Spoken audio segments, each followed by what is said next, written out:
ഒരു അനാവശ്യ ചർച്ചയിലേക്ക് ഈ വിഷയങ്ങൾ മാറുകയാണ്. യഥാർത്ഥത്തിൽ കോൺഗ്രസിൽ എന്താണ് സംഭവിക്കുന്നത്? ഹൈക്കമാൻഡിനെ ചോദ്യം ചെയ്യുന്നത്, ഹൈക്കമാൻഡിനെ വെല്ലുവിളിക്കുന്നത് ആ ഒരു ലെവലിലേക്ക് എത്തിയിരിക്കുകയാണ്. അത് പ്രഥമ ദൃഷ്ട്യ അച്ചടക്ക ലംഘനമാണ്.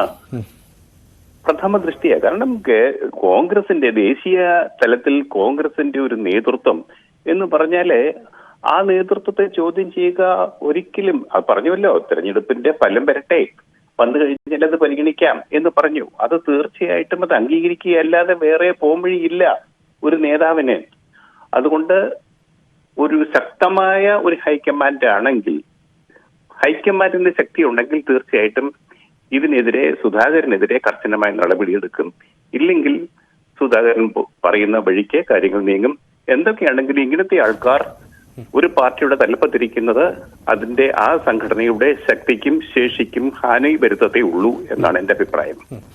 ഈ VD സതീശൻ അടക്കമുള്ളവർക്ക് ഈ സംഘടനാ സംവിധാനവുമായി മുന്നോട്ട് പോയാൽ തദ്ദേശ തെരഞ്ഞെടുപ്പിലോ നിയമസഭാ തെരഞ്ഞെടുപ്പിലോ ജയിക്കാനാവില്ല എന്ന നിലപാട് ഉണ്ട് എന്നാണ് നമ്മൾ മനസ്സിലാക്കുന്നത്. കാരണം ലോക്സഭാ തെരഞ്ഞെടുപ്പിന്റെ സാഹചര്യമല്ല ഇനി വരാനിരിക്കുന്നത്.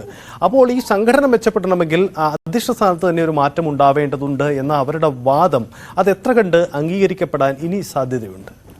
അല്ല, ഇനിയിപ്പം കോൺഗ്രസിന് തിരിഞ്ഞു നോക്കാനാവില്ല. 2 തവണ ദേശീയ തലത്തിൽ പരാജയപ്പെട്ടു. ഒരു തവണ ഭരണ തുടർച്ച നേടിയ ഇടതുപക്ഷം ഭരണത്തിലിരിക്കുകയാണ്. 2ാം വർഷവും 2ാം തവണയും പ്രതിപക്ഷത്തിരിക്കുകയാണ് കേരളത്തിലെ കോൺഗ്രസ്. അടുത്ത തവണ കോൺഗ്രസിന് പഞ്ചായത്ത് തെരഞ്ഞെടുപ്പിൽ കഴിഞ്ഞ തവണ വളരെ ദയനീയമായിരുന്നു കോൺഗ്രസിന്റെ പ്രകടനം. ഇനി പഞ്ചായത്ത് തെരഞ്ഞെടുപ്പിലും വരാൻ പോകുന്ന നിയമസഭാ തെരഞ്ഞെടുപ്പിലും തിരിച്ചുവരവ് നടത്താനായില്ലെങ്കിൽ കോൺഗ്രസിന്റെ കാര്യം നാടൻ ഭാഷയിൽ പറഞ്ഞാൽ കട്ടപ്പോയായിരിക്കും. അതുകൊണ്ട് സംസ്ഥാന നേതൃത്വം എന്താണോ പറയുന്നത് അത് അംഗീകരിക്കുകയാണ് ഹൈക്കമാൻഡ് ചെയ്യേണ്ടത്. അങ്ങനെ തന്നെ ചെയ്യുള്ളൂ. കാരണം ഹൈക്കമാൻഡിനും അറിയാം, ഹൈക്കമാൻഡ് 2 തവണ തോൽവി ഏറ്റുവാങ്ങിയിട്ടിരിക്കുകയാണ്. അതുകൊണ്ട് വരാൻ പോകുന്ന തെരഞ്ഞെടുപ്പ് വളരെ ഇപ്പോൾ നടന്നുകൊണ്ടിരിക്കുന്ന തെരഞ്ഞെടുപ്പ് കോൺഗ്രസിന്റെ നേതൃത്വത്തെ സംബന്ധിച്ചിടത്തോളം വളരെ നിർണായകമാണ്. എന്തൊക്കെയാണ് സംഭവിക്കുക എന്നുള്ളത് ഹൈക്കമാൻഡ് തീരുമാനം എടുക്കണം. അത് ശക്തമായ തീരുമാനം ആയിരിക്കുകയും വേണം എന്ന് തന്നെയാണ് എന്റെ അഭിപ്രായം. ഈ സുധാകരൻ നയിച്ച സംഘടനയ്ക്ക് തുടക്കത്തിൽ ഉണ്ടാക്കിയ ഒരു ഉണർവിനപ്പുറത്തേക്ക് പിന്നീട് മുന്നോട്ട് പോകാൻ കഴിഞ്ഞില്ല. ഈ KPCCയുടെ റിവ്യൂ മീറ്റിംഗിൽ അത് കൃത്യമായി ഇത് പരാമർശിക്കുകയും ചെയ്യുന്നുണ്ട്. അടുത്തിടെ K മുരളീധരൻ ഞങ്ങൾക്ക് നൽകിയ ഒരു അഭിമുഖത്തിൽ അടക്കം അദ്ദേഹം പറയുന്നുണ്ട്, ഈ കോൺഗ്രസിന്റെ യൂണിറ്റ് കമ്മിറ്റികൾ എന്ന ആശയം നല്ലതായിരുന്നു, പക്ഷേ അത് നടപ്പിലാക്കാൻ കഴിഞ്ഞില്ല.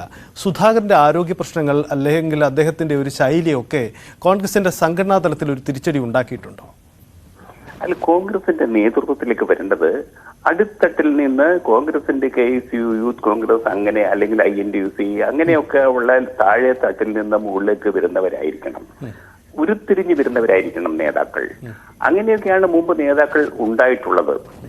കോൺഗ്രസിന്റെ അകത്ത് പ്രവർത്തിച്ച് അതിലൂടെ നേതാവായി പടിപ്പടിയായിട്ട് ചവിട്ടുപടികൾ കയറി നേതാവാകുന്നവരാണ് കോൺഗ്രസിന് മുമ്പ് ഉണ്ടായിട്ടുള്ളത്. പണ്ട് C കേശവന്റെ കാര്യമാണെങ്കിലും ശങ്കറിന്റെ കാര്യമാണെങ്കിലും അവരൊക്കെ കേരളം കണ്ട ഏറ്റവും വലിയ, കോൺഗ്രസ് കണ്ട ഏറ്റവും വലിയ നേതാക്കന്മാരാണ്. അവർ കോൺഗ്രസിന് വേണ്ടി സ്വയം എന്തെങ്കിലും നേടാൻ വേണ്ടിയല്ല, തങ്ങളുടെ സംഘടനയ്ക്ക് വേണ്ടിയാണ് പ്രവർത്തിച്ചത്. ഒരിക്കൽ C കേശവനെ മുഖ്യമന്ത്രിയാക്കാൻ തീരുമാനിച്ചപ്പോൾ അദ്ദേഹം ഒളിച്ചോടി കന്യാകുമാരിയെ പോയി ഒളിച്ചിരുന്നു. കാരണം അത് സ്ഥാനമല്ല അവർക്ക് വലുത്, സംഘടനയാണ് വലുത്.